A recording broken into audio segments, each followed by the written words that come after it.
Welcome back, minors. My name is Amber Johnston, and I'm a counselor at Student Wellbeing. And my name is Nathan Asbell. I'm also a counselor at Student Wellbeing, and it's time for your morning cup of joe, decaffeinated. Today, we're going to talk about mindfulness. Mindfulness is the practice of being rooted in the current moment. The basic premise is that anxiety happens when we think about the future, and depression happens when we think about the past, and mindfulness is about bringing us to the present, current moment. And it doesn't judge anything. It just simply notices it as it is and feels it as it is at this moment. Now, I know you love your pop culture, Amber, but do you have one for mindfulness? That's the question. Let's figure out if you have something. I absolutely do. Okay, what do you got? I want to use Ron Swanson from Parks and Rec. Heaven help us all. Get out your bacon, folks. Let's do this. So, Ron Swanson is the quintessential, non-mushy kind of person. He is very, he doesn't believe in emotions. He doesn't believe in anything, to do with it. He would be completely against the whole idea of mindfulness. But I'm going to show you that he still does things that are mindful and can follow the practices. Awesome. So here we have a man's man. Yes. About to do some mindfulness. This is going to be entertaining. So here we go. Absolutely. So I know that a lot of people have preconceptions about mindfulness and what it means. And I want to use Ron Swanson to show you that anyone can incorporate mindfulness skills into their everyday life. So if this burly, macho, mustached man's man can unknowingly incorporate these ideas into his life, we all can. So let's get to it. First, let's talk about the time that Chris and Ron went to try meditating in season 4. Okay. So Chris goes in, and Chris is Ron's boss. And he is played by, what's his name? Chad Lowe? Rob Lowe? Chad Lowe? It's one of the Lowe brothers. And he goes in and he sits in a position that we commonly associate with meditation. So he goes in, he asks Ron to come with him, and he sits in this position that we commonly associate with his legs crossed, and he starts meditating. So Ron walks in and he kind of refuses to sit down. He's like, I'm just going to stand. So he stands in the back of the room, and he stands there while Chris is meditating for 6 hours. Wow. 6 hours. Afterwards, Chris asks him about this experience, how he liked it and all this. And Ron states he didn't know what he was doing, that Ron was just standing there not thinking about anything at all. And Chris is just totally blown away, because that's the whole purpose of meditation, is to just clear your mind. And he states that he struggles with clearing his mind to that degree. And Ron says, just don't try so hard. Boy, that truer words haven't been spoken about meditation. Absolutely. If you're trying too hard, you're probably pushing too hard and you're doing it wrong. Right. So, yeah. It's like when somebody tells you don't think about a pink elephant, and then all you can think about is pink elephants. Great, now I'm thinking about a pink elephant. Thanks, Amber. Jeez. So we can learn a few things from this interaction. First, mindfulness does not have to fit into a stereotyped appearance of somebody in a deep meditative pose. Ron didn't have to sit on the floor, cross-legged, and do a formal meditation. He was able to just stand in the back of the room. I'll tell you what, I have never gone to any cross-legged anything since I was in elementary school, and I never meditate sitting cross-legged. I always have my feet flat on the floor. So yeah, I can see that meditation can be all sorts of different things. Absolutely. Next, Chris talked about struggling to clear his mind, which I think anybody who's ever tried mindfulness or meditation, except for Ron, so it seems, has struggled with it at some point in time. Ron states, don't try so hard. So what does that mean? Except for he's right. Yeah. When we put a great deal of pressure on ourselves to clear our mind, it makes it harder. So focusing on something like your breath, a fidget item, or even your steps as you walk can make it easier. You know what's interesting is that we talk about that non-judgmental part of our mind, and the more we push, the harder we push, the more judgment we're pushing on ourselves. And so that defeats the entire purpose. you have to learn in meditation to let go. Absolutely. Let go and accept. Accept the fact that thoughts will come. Accept the fact that you might struggle clearing your mind, and be at peace with that as you attempt to meditate. And it doesn't matter how long you've been doing it. Some days you do this every day for years, and then you're going to have days in which you're going to struggle to clear your mind, and then you're going to have days where it's going to be easier. That's just part of the practice. If you have an errant thought, if something just pops in your head and you think about, you need to pick up your dry cleaning or something, just notice it, redirect yourself back to the task at hand. And that's why those fidget items and those things you can focus on help so much, because they give you something to redirect your thoughts to. One of the problems I had when I first started meditating or doing any kind of meditation was I would sit there and I would be meditating, and then I'd find that my thoughts wander, and I'd be like, oh, stupid, get back here, mind. And that's really that passing judgment on ourselves. Mm-hmm. And so for me, what I learned to do is I said, I'm thinking about this thing again. Hey, mind, let's go back to what we're doing. And I don't cast any judgment. In fact, I have a lot of patience and a lot of love and acceptance for when my mind wanders, because that's what minds tend to do. It's what our minds tend to do. Absolutely. And noticing what thoughts come and accepting those thoughts and then bringing your mind back can teach you a lot about what's concerning to you, about what your values are, about those sorts of things that you can think about after you're done meditating. And they can help you see patterns in your life, patterns of where your energy is and where your mind and heart are. And I think it's pretty valuable information, on top of just getting that inner peace and calm that comes from meditating. Right. Well, when you think about like a sheepdog herding sheep, the dog doesn't attack the sheep. It just kind of herds it in the right direction. Yeah. So that's kind of what you're doing with your thoughts. It's like a sheepdog, just kind of herding them in the right direction. Does one of the thoughts kind of get out of the way, kind of like a little errant sheep? Yep. Then the sheepdog just comes along, herds it back in the right direction. Right. So I like to use the acronym SIFT, which was developed by Dan Siegel. Okay, first, one note about Dan Siegel. He is the man. If you want to be a better father and a better person in general, read some Dan Siegel. He is an incredible person. I've read and studied lots of his different things. Window of tolerance is a Dan Siegel concept. Lots of different great, wonderful concepts. Anyway, so back to SIFT. Please carry on. So when we start with SIFT, which is one of the basic concepts for mindfulness, we start with what we are sensing. What does our body feel like? We feel the air going in and out of our lungs. We may feel our heart beating sometimes.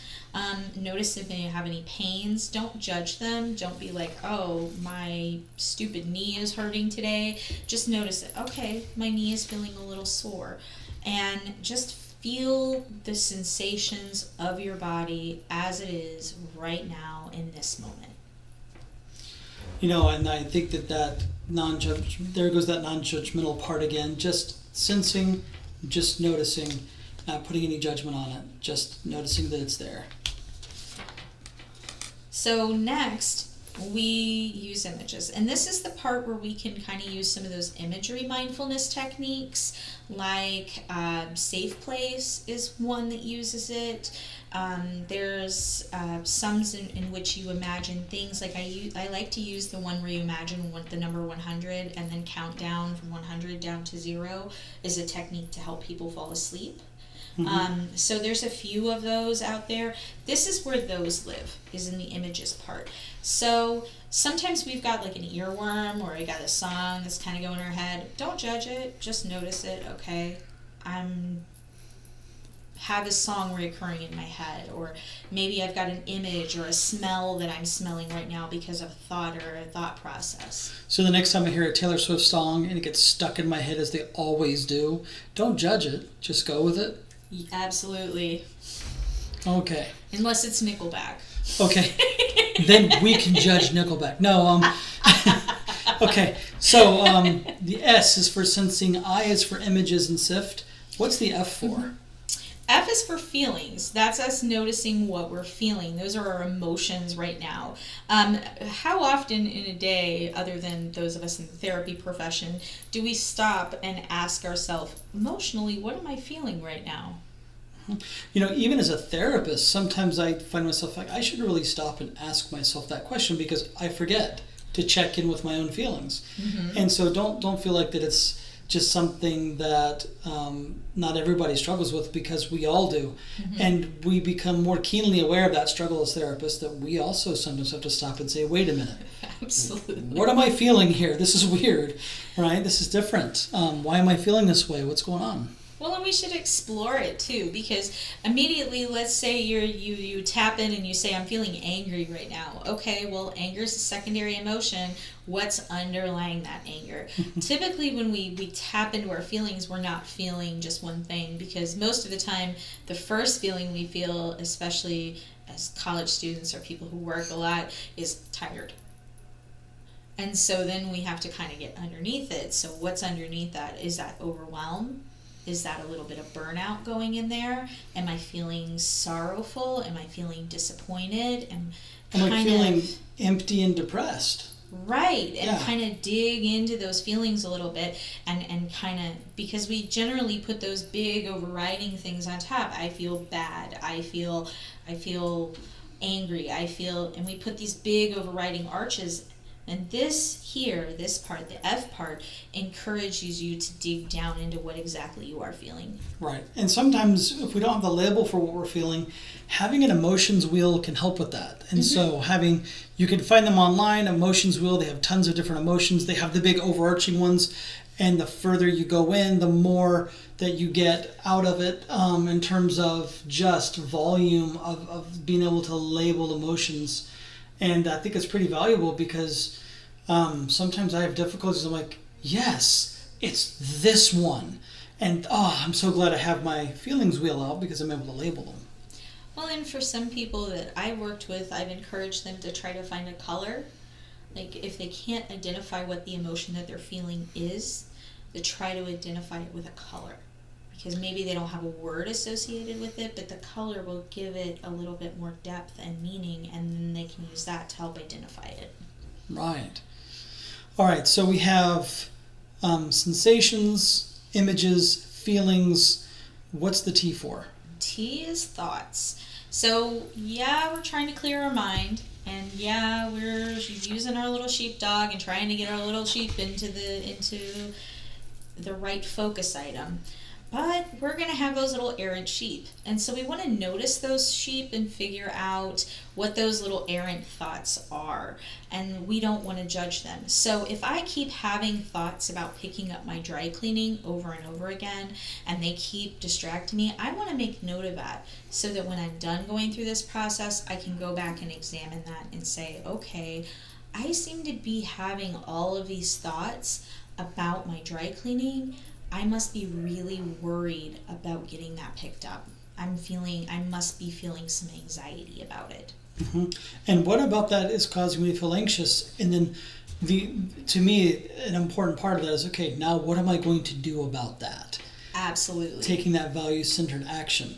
Well, I'm worried about my dry cleaning because I have a big presentation I need to do, and I need my suit cleaned. And because I want to look my best and be successful, well, I need to make a plan to go get that suit out of the dry cleaners, and that's why it's really important to me. My future is important to me, and so I'm going to take action. Right. And the other part of that is we tie it in. Like, we tie all of these pieces together. Mm-hmm. So what this looks like is you're trying to clear your mind, you're noticing how you feel, you notice your breath, and you start trying to clear your mind, and then a thought pops in. And you think, oh, I just had a thought about my dry cleaning. I must be worried about picking it up. How am I feeling? I must be feeling some anxiety. Where do I feel it at? To the sensing part. Yes. So we're going back to the sensing, and we're saying, okay, I feel a pressure at the base of my throat. What does that feel like? And then that takes us back to the sensing. See how it's kind of a cycle that takes you through the sift parts? Yeah. So kind of going back to what we talked about with Ron, looping that direction. Ron agrees to try an activity that he has no interest in and he never tried before. And this allows him to get outside of his comfort zone and experience new thoughts and new feelings, and helps alleviate boredom, which leads me to my next point. Okay, what's your next point? Ron Swanson quote here. Okay. Live your life how you want, but don't confuse drama with happiness. Ooh, that's a good one. Yeah. What I also think, if I could add to that, is to also don't think that you have to feel happy all the time, because happiness, like any other emotion, it comes and goes. Sometimes just feeling content is a wonderful thing, where you don't feel all the pressure of having to feel happy all the time. Once again, if you force it, it doesn't want to come. Just like meditation. If you force it, it won't come. Absolutely. So live your life how you want, but don't confuse drama with happiness. That's a great quote. So, pretty profound quote. We think of happiness as something that's exciting. Like when we think of happiness, we think of opening presents on Christmas morning and roller coasters and exciting things and bubbling up and things exploding and fireworks and excitement. St. Pat's. Yes. Everybody's thinking St. Pat's right now, just saying. Right. But that kind of happiness is only temporary. And the goal that we're looking for is like what you said, contentment. And because we can't exist in that super high happy state all the time. We can't live there. And nor is it healthy, because if you lived there all the time, you'd never feel the anxiousness of needing to get homework done, or the anxiousness of needing to complete tasks that are important to your future life. And so happiness is not a place you want to be all the time, because it doesn't foster growth. Right, and it's exhausting. Yes, it is. Oh, I love roller coasters for so many hours, and you can only do St. Pat's for so long until you're like, I'm St. Pat's out. I'm tired. I want to go home. My bed misses me. Yes, and I miss it. Yes.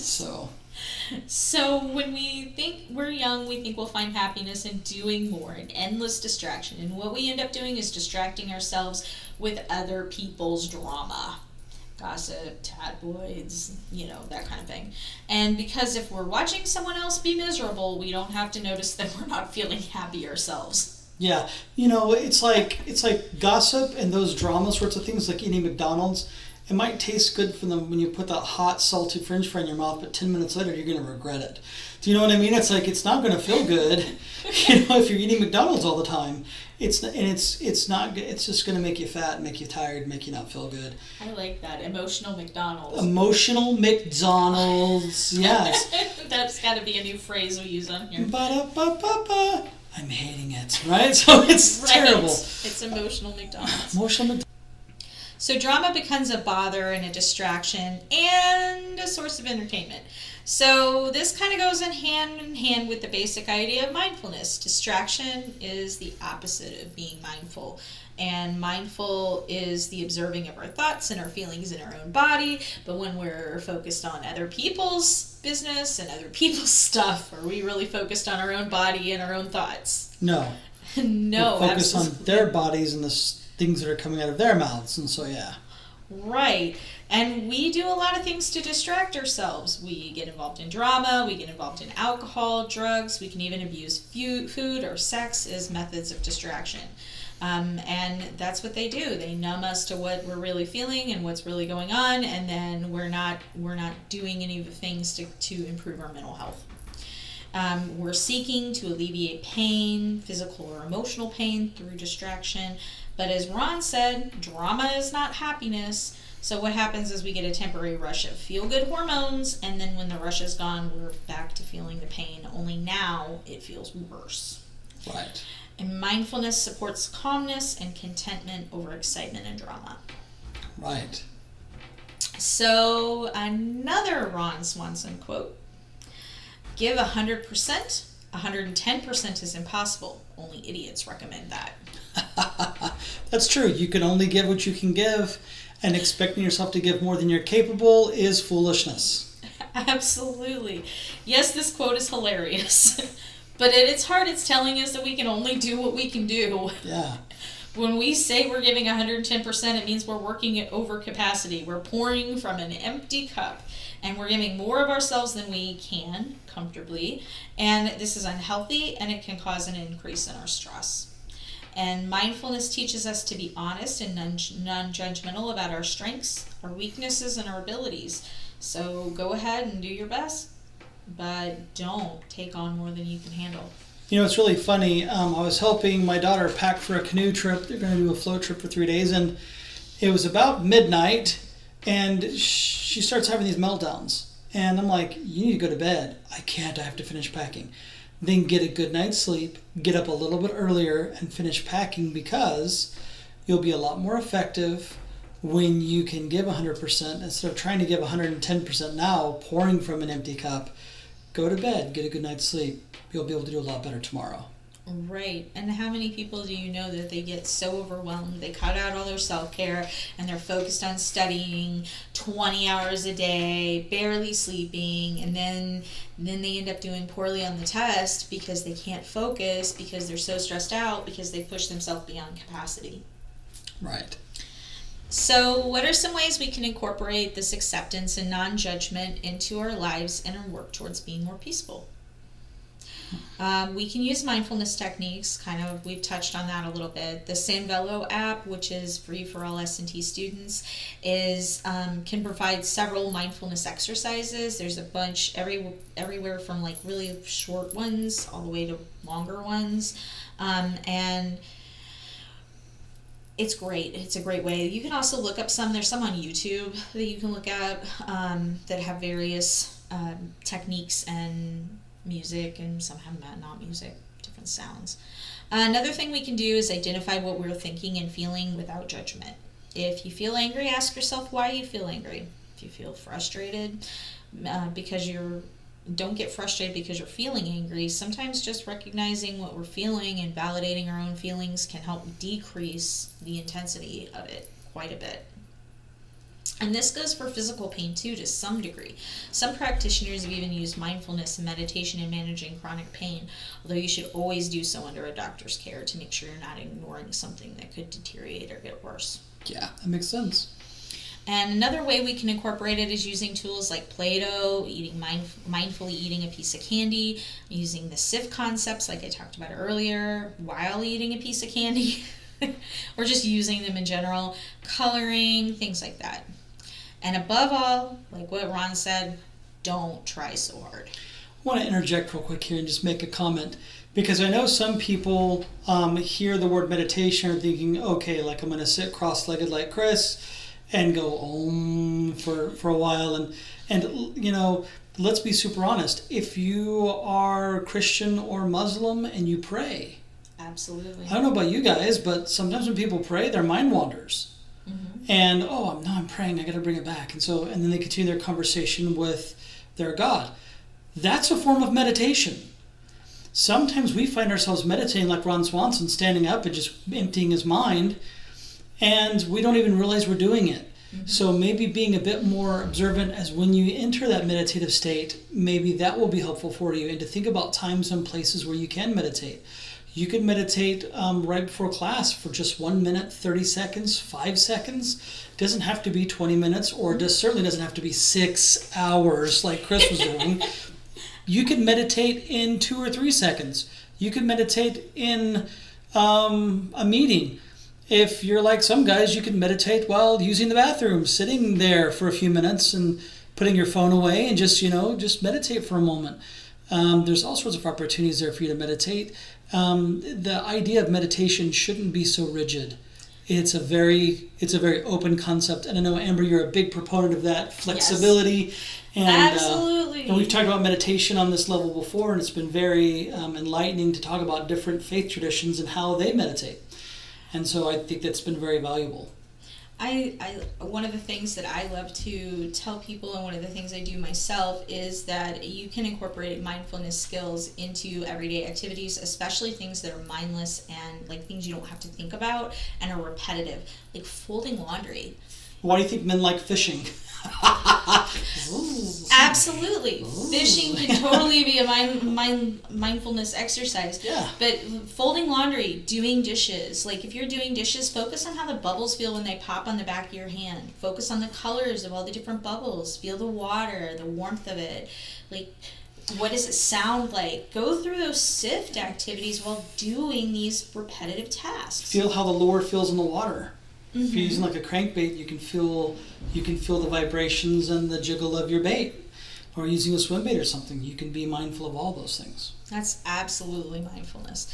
So last, going with what you're saying and kind of let's throw some Ron in there too. Ron loves the outdoors, and being outside in nature is a tremendous ability to help center us, improve our mood. So take a walk, go fishing, do what you love to do. Just try to incorporate some mindfulness in your day. Yeah, absolutely. Give it a try. Find out what works for you. And then if it works, keep doing it. If it doesn't work, change it up. And if you need some more ideas, come see us here at the Student Wellbeing Center. We'd love to help you out with some different ideas. Well, thank you guys for joining us, and have a great day.